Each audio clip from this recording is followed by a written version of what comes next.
The shift ended at 3, and Isaac Doyle walked Wren before driving home, because that was how it went, and had gone for 8 months, ever since Wren had decided that the route home from the logistics facility on McFarland Boulevard went down Hemlock Street. And that was final.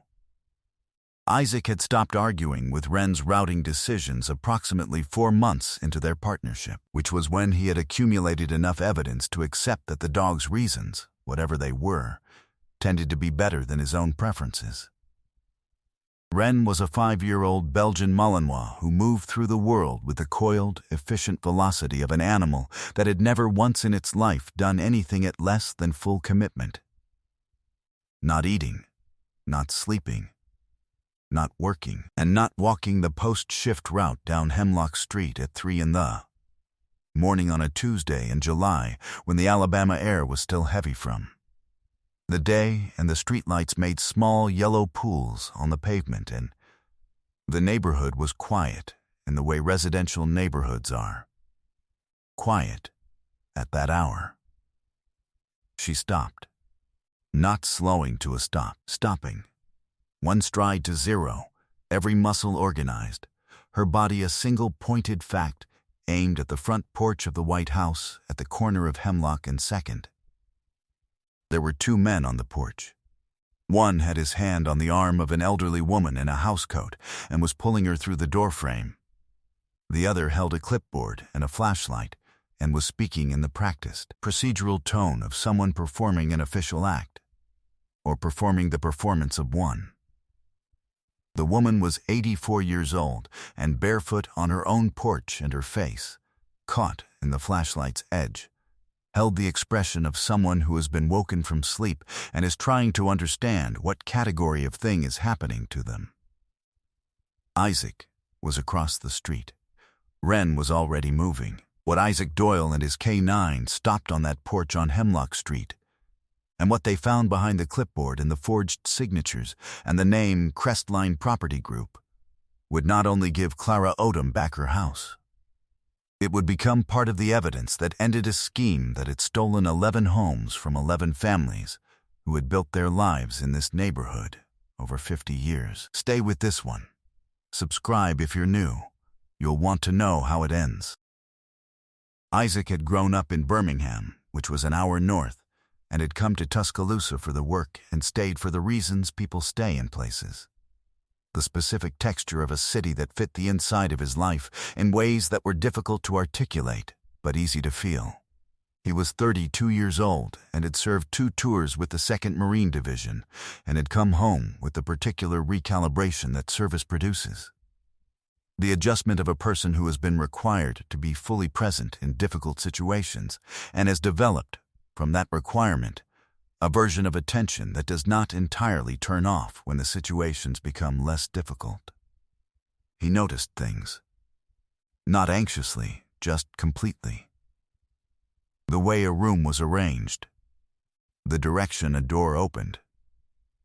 The quality of someone's stillness. He had been told, more than once, that this quality made people uncomfortable, and he had spent some time trying to modulate it, and had eventually concluded that modulating it was more work than it was worth, and that the people who found it uncomfortable were generally not the people whose comfort he most needed to manage. Wren had come to him through a veterans placement program 16 months ago, and had integrated into his life with the seamless authority of an animal that had been specifically designed to operate at the same frequency he did. Fast, complete, entirely committed. She was not a dog that people reached for casually. She had the focused, slightly unnerving quality of a working animal at the top of its capacity, and most strangers gave her a respectful distance that she did not object to.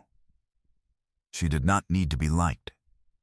She needed to do the work, and the work was the whole of what interested her. Clara Odom had bought her house on Hemlock Street in 1978, which was the year her daughter Renee was born, and the year that the combination of 6 years of postal savings and a determination that she was not going to raise her child in a rental had finally produced enough for a down payment. She had been 29 years old. She had sat at the closing table and signed the papers with the specific gravity of a woman doing something she had worked toward for 6 years. And the deed had gone into a fireproof box under the bed and had not left it since, because it was not the kind of thing that needed to be anywhere else. She had delivered mail in this neighborhood for 34 years, which meant she had watched the neighborhood change from a truck window and had known every family on every block, and had understood, from that long watching, that a neighborhood was not its houses but its people. The ones who had been there long enough to know each other's children and each other's sorrows and each other's habits, who had built something together that was more durable than any single property, but that required the properties to survive in order to continue. Her husband James had died 12 years ago. He had been a good man who came home from Vietnam with more than he could carry and had put it down slowly, over decades, through the patient work of a life fully lived. The children, the church, the garden behind the house, the conversations on the porch in the evenings that Clara still sat through alone, because stopping felt like admitting he wasn't coming back for them. James had served with the 82nd Airborne. He had a photograph on the mantelpiece that Clara dusted every Saturday, a unit photograph from before the deployment. 20 young men in the formal arrangement of soldiers who know a camera is recording them and want the record to show them at their best. She had been asleep at 3 in the morning when the knocking started. Crestline Property Group had been operating in Tuscaloosa for 3 years. It was not a large company. It did not need to be. It needed a lawyer willing to prepare documents that looked official, a notary whose signature could be obtained without inconvenient questions, and a working knowledge of which properties in which neighborhoods had owners who were elderly, isolated, and unlikely to have an attorney on speed dial at 3 in the morning. The mechanism was deed fraud, which is among the oldest forms of property theft and which is experienced in the 21st century, a particular resurgence in cities across the American South and elsewhere, directed with documented consistency at elderly black homeowners in neighborhoods that have become valuable to developers. It works by manufacturing a paper trail that mimics legitimacy, a forged deed, a fraudulent court order, a process server willing to appear at an hour when the target is most disoriented and least capable of recognizing what is happening. The goal is physical possession before the fraud can be identified, because physical possession creates a practical barrier that is much harder to undo than a paper one. The 2 men on Clara Odom's porch believed the house was vacant. The county property records showed Clara's name on the deed, but the intelligence they were operating from, assembled by someone in Crestline's network who had confused 2 similar addresses, indicated that the owner had moved to an assisted living facility in 2022. They had not verified this. Verification was not part of the procedure. They had not expected the door to open. When it opened and an 84-year-old woman in a housecoat stood in the frame, the man with the clipboard had made a rapid calculation and continued with the procedure, which was the calculation of someone who had done this before and had found that elderly people alone in the middle of the night, confronted with official-looking documents by men speaking in official-sounding language, frequently did not resist. They did not ask to see identification. They did not ask to call a lawyer. They apologized for the inconvenience and complied. Clara had asked to see the documents. She had asked what was happening. The man with the clipboard had said, "Ma'am, we have a court order. This property has been transferred. You need to come with us. We can sort it out in the morning." He had said it in the tone that was designed to move a person before their mind caught up with their feet. He had reached for her arm. That was the moment Wren stopped. Isaac was across the street in the time it takes to make the decision that doesn't feel like a decision. The reflex of a person who has been trained to assess a situation in the first second and act in the second one, and what he had assessed in the first second was 2 men, 1 clipboard, 1 flashlight, 1 elderly woman, residential porch, 3 in the morning. No marked vehicles, no uniforms, no law enforcement insignia of any kind. Wren had covered half the distance before he was off the curb. She did not bark until she reached the bottom of the porch steps. Then she barked once, a single declarative sound that was not a warning and not a threat, but a statement. The bark of a dog announcing that the situation has changed and the change is not negotiable. Then she went silent and held position at the base of the steps with her feet planted and her eyes on the man whose hand was on Clara's arm and the particular, absolute stillness of a working Malinois that has identified its object and is waiting for the next development with perfect patience. The man with his hand on Clara's arm let go. Isaac came up the steps. He put himself between Clara and the two men without making a production of it, just stepped into the space that the geometry of the porch required. The way he stepped into spaces that needed filling. He looked at the clipboard. "Let me see the court order," he said. The man with the clipboard looked at him. He had the look of a man recalculating, the specific recalculation of someone whose procedure has encountered a variable it was not designed for. "This is a legal proceeding," the man said. "You need to step back." "I'm standing on a public porch," Isaac said. "Show me the court order." "A beat." The man held out the clipboard. Isaac read the document in the time it took to read it. He was not a lawyer. He did not need to be a lawyer to see the things that were wrong with it. Because the things that were wrong with it were the things that are wrong with fraudulent documents when they are examined by someone who is not afraid of the person holding them, and who is not in the middle of the night, and not barefoot, and not 84 years old, and not alone. The case number did not match the format used by Tuscaloosa County courts. He knew this because he had, in his security work, seen enough legitimate county paperwork to have that format in his memory. The notarization date was a Sunday. The transferring party's name was spelled 2 different ways in 2 different paragraphs. He handed the clipboard back. "This isn't a court order," he said. The man with the clipboard made one more calculation, and then he and the other man left the porch, which was the correct decision, and the one Isaac had been prepared for, and had been prepared for the alternative to. And Wren watched them go with the focused, unblinking attention of a dog that has not yet been told the situation is resolved and is not going to assume it on her own. Their car was gone from the block before Isaac turned to Clara. She was standing in her own doorway holding the frame with both hands, not from weakness but from the need to be touching the house, and her face had moved past the initial disorientation into something else. A clear, specific, fully formed expression of a woman understanding what had just happened to her.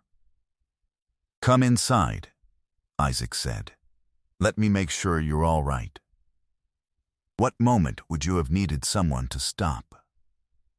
If you've ever been in a situation where someone stepping in made all the difference, type yes in the comments. And if you've ever been the one who stepped in, tell me about it. This section is for both. Clara Odom's kitchen at 3:15 in the morning was the kitchen of a woman who kept a good house. Everything in its place, the counters clean, the small details of a life maintained with the quiet pride of someone who understood that the way you kept your home was a statement about who you were and what you valued. A dish towel folded precisely over the oven handle. A calendar on the wall with the month's appointments noted in a clear, round hand. A single coffee mug drying in the rack. Wren had come inside and gone to Clara the way she went to the people who needed the weight of her.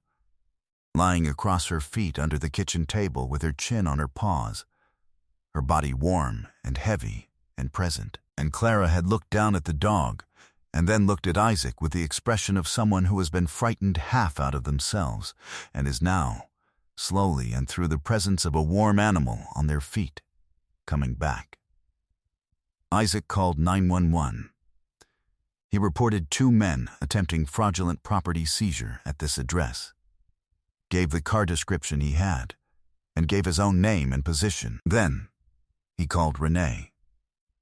He had found the number on the refrigerator, printed on a card that said Renee, call any time in the precise hand that matched the calendar, and he called it at 3:18 in the morning, and when Renee answered on the second ring, with the alertness of a woman who had kept her phone close for 12 years of her mother living alone, he said, "Your mother is safe. She is in her kitchen. I am with her." And then he explained what had happened. Renee said a word that was not suitable for a narration, and then said, "I'm coming." She arrived in 39 minutes, which was faster than the 40 minutes the drive theoretically required. Clara said nothing for a long time after the calls. She sat at the kitchen table with Wren on her feet and her hands around a cup of tea that Isaac had made from the tea bags in the cabinet above the stove. He had asked permission before opening any cabinet, because this was her kitchen and her house, and the men who had been on her porch had already taken enough of her authority over it for one night. Then she said, "I thought they were police. I thought I had done something wrong." She said it to the table, to the kitchen, to the 46 years she had lived in this house, and the 34 years she had delivered mail in this neighborhood, and the deed in the fireproof box under her bed, and the woman of 29 who had sat at a closing table and signed her name with the gravity of 6 years of work, arriving at its purpose. She said it quietly and without drama, and it landed in the kitchen the way the truest things land, completely in total silence, filling the whole of the space. Isaac said nothing for a moment. Then he said, "You didn't do anything wrong. They counted on you thinking that." He said it the way you say things you need a person to hear all the way to the bottom of. Wren's tail moved once against the floor. Wren's single bark at 3:17 in the morning had carried in the July stillness the way sound carries at that hour, further than expected, into windows left open for the heat, into the light sleep of neighbors who had learned, over years of living on this block, to register sounds that didn't belong to the night. 3 windows lit up within 4 minutes of the bark, 2 more after the police car arrived. By 3:40, there were 7 neighbors in Clara's yard. They had come the way neighbors come when something has happened on their block, not summoned, just present, drawn by the specific gravity of a situation that involves one of their own. An older woman named Paulette, who had lived 2 houses down for 30 years, came with a sweater for Clara, because the door had been open, and the night air was still warm, but shock has its own temperature. A man named Curtis, who was a deacon at Clara's church, came with his phone already recording the police report. Because Curtis had been in this neighborhood long enough to understand that some situations required documentation, and that waiting to be asked for it was a form of hoping that hope had not yet earned. The police took Isaac's statement and the description of the car and the photograph of the fraudulent documents that Isaac had taken on his phone at the top of the porch steps while the men were still present, because he had understood in the moment that the documents would leave with the men unless he made a copy of them, which was the foresight of someone trained to collect evidence before it disappears. The documents went to the Tuscaloosa County District Attorney's office the following morning, delivered by Curtis's cousin, who was a paralegal alongside a complaint filed by Renee on Clara's behalf, and a note from an attorney named Helen Park, who ran the Legal Services Alabama office in Tuscaloosa, and who had been building a case file on Crestline property, grouped for 14 months, without yet having the material she needed to take to a prosecutor. She had the material now. It was while Renee and Clara were talking at the kitchen table, and Isaac was standing in the doorway, giving them the room, that he noticed the photograph on the mantelpiece. He had seen it when he came in, had registered it the way he registered everything, filed it, not yet read it. Now he crossed to it. Unit photograph. Black and white, aging toward sepia at the edges. 20 young men in the formal arrangement of soldiers being recorded. Bottom right, in faded ink, 82nd Airborne Division, Fort Bragg, 1968. He found the face he was looking for in the second row. Not because he knew the face, he didn't. Not from his own memory. Because the face had the specific quality that he had come to recognize in the photographs of men from that period. That war, that division, a quality he had seen in his own father's photographs, his uncles, the men in his family who had served and come home and built the lives that had made his life possible. He stood at the mantelpiece for a moment. "Your husband," he said to Clara, who had looked up. "James," she said, 32 years old in that picture. He thought he looked very serious. She paused. He was right. 82nd Airborne, Isaac said. "All the way," Clara said. Which was what the 82nd said, had always said, the two-word reply to the division's call, meaning completely, without reservation, all the way. Isaac looked at the photograph for another moment. His great-uncle Bernard had served with the 82nd in Vietnam. His name was on a plaque at the Birmingham Civil Rights Institute, alongside the names of other men from Alabama who had served. And his photograph was in Isaac's mother's living room in a frame that had been dusted every Saturday for 50 years, in the same way that Clara dusted James's photograph. He didn't say this out loud. He didn't need to. He just stood at the mantelpiece in a kitchen in Tuscaloosa at 3:30 in the morning and understood what he was standing in front of, and what it meant that he had been on this street at this hour, and what Wren had known 8 months ago when she had decided this was the route home. He turned back to the room. "The deed," he said to Clara. "Do you have it?" She told him about the fireproof box. He retrieved it from under the bed with her permission, and the deed was there. Dated 1978. Clara's name, this address, this house, acquired lawfully and maintained continuously for 46 years, and he photographed it and sent it to Helen Park alongside the fraudulent documents, and added a note that said, "The real deed is here. It has been here for 46 years. The owner is present. This house is not, and has never been available." Helen Park called back in 11 minutes.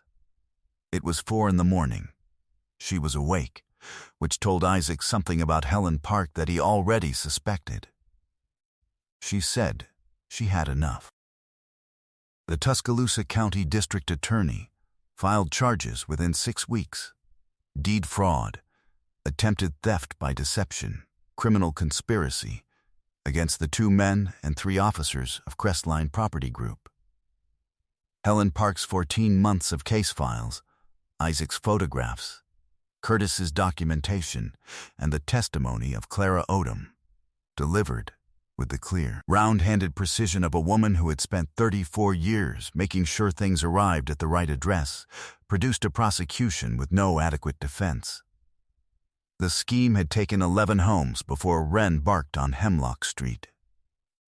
All 11 families were identified. The process of restoring their properties was long and imperfect, some moving faster, some slower, and Legal Services Alabama committed to the work, and Helen Park spent 2 years on it. The families were not fully restored to what had been taken, because that is not how this kind of harm fully heals. But they were moving toward it, with legal representation and with people who understood that the gap between what was stolen and what could be returned was a gap worth standing in. Renee came to see Isaac 2 weeks after the night on the porch.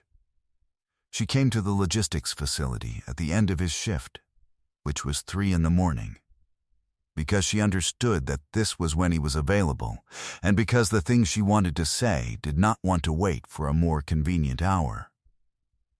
She said, "My mother has lived in that house for 46 years. She brought me home from the hospital to that house. She hung her uniform on the hook inside the back door every day for 34 years. She and my father raised me in it, and she has kept it and maintained it, and it is the place where I know she is when I need to know she is somewhere. I don't know what I would have done if she had been taken out of it. She stopped. Isaac waited. You were just walking your dog, Renee said. She walked me, Isaac said. I just kept up. There are streets that a dog decides to walk down for reasons that make no sense in the moment and every sense in what follows. There are routes that appear to be habits and turn out to be preparations. There are 8 months of 3 in the morning walks on Hemlock Street that look, from the outside, like a dog choosing a path home, and that look, from the inside of what they made possible, like something that had been moving toward a specific night and a specific porch and a specific woman in a housecoat holding her doorframe with both hands for a long time before the night arrived. Clara Odom's deed is in the fireproof box under her bed. It has been there since 1978. It will be there as long as she is in the house, and the house will stand as long as the deed holds. And the deed holds because an 84-year-old woman worked 6 years to earn it, and 140 years of her family's presence in Alabama ran through her hands when she signed it, and she knew, even at 3 in the morning, even in a housecoat and barefoot on her own porch, that it was hers. She had just needed someone to stand on it with her until the morning came. This story is for every person who owns something they worked for and saved for and signed their name to, who has been told by someone with a clipboard that it isn't theirs anymore. Get your deed. Know where it is. Know who you can call. And if you are in a state where deed fraud has affected your neighborhood, the resources are real. The legal help is available, and the people who do this work answer their phones at 4 in the morning. For the 11 families, we see you. The house remembers who bought it. Do you know someone who has been targeted by deed fraud or predatory property schemes, or someone who fought for their home and won, or is still fighting? Tell me in the comments. This section is for them. Their story deserves to be in this section. If this channel is the one that tells the stories that need to be told, subscribe. Every story here is for the people in the gap. There are more of them. You will want to be here. What will you carry from this one, Ren Singlebark? Or Clara saying I thought I had done something wrong? Tell me in the comments. I'll see you there.